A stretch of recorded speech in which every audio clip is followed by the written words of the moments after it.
ধরে এই জঙ্গলের ভিতরে ওই কাকড়া কাকড়া ও আয়ো অনেক ভয়াবহ জায়গা। আয়ো ভাইরা আসেন, বয়ার কোনো কারণ নাই, আপনারা আসতে পারেন। বাংলাদেশ হইলে রাজুল্লাহ ভাই টেসমান নিয়ে লাঠি করে লাইলি। সবাই আমাদের জন্য দোয়া করবেন যেন আমরা এই জঙ্গল থেকে বের হতে পারি। মালদ্বীপের সেই ঐতিহাসিক জঙ্গল, এই জঙ্গলের ভিতরে একবার ঢুকলে কি ওই আর পথ বিষয়ে হানা। এই জন্য আমরা ঢুকলাম, দেখি অনুভূতিটা কেমন।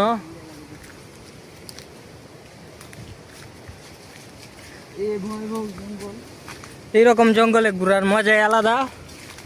আরো দুটো মিল ভালো ছিল। রোদ থাকলে মজা লাগলো। আর যাই ঘুমবে সেদিন দেখেন মানুষ গেছে। চল রাস্তা এই এই এই সামনে সামনে সামনে এই এই সরি ভাই দেখেন কত ক্লিয়ার ভিডিও উঠতেছে। আমরা অনেক আমরা কি বের হতে পারবো মনে হয়?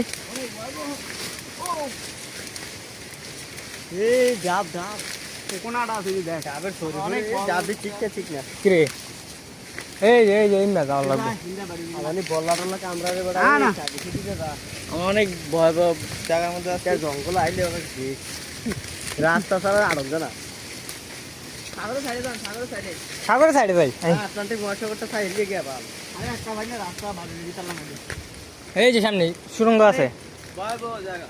সাগরের সাইডে আইতে থেকে ভেসে রে এখন। ওই নাকুলা আছে রে। অনেক ভয়াবহ। কেদো নাকুলা আছে।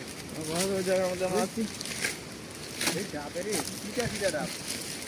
সবাই আমাদের জন্য দোয়া করবেন, আমার জন্য বের হতে পারি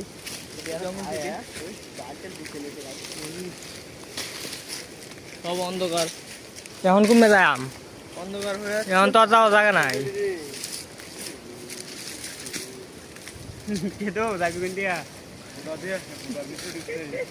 সব এতিম, বর্তমান যে সিচুয়েশন আছে সব এতিম। এ আমরা একটা নয়া নয়া জায়গা পাইছি। 8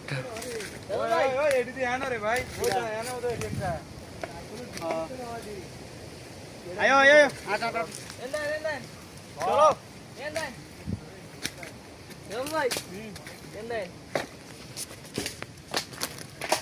আমরা অনেক ভয়াবহ ভিতরে আছি। মানে আমরা সামনে সামনে কিভাবে যাবো? বাড়ি থেকে ইন্ডিয়া রাস্তা নাই কোনো। আমরা অনেক বিপদে আছি।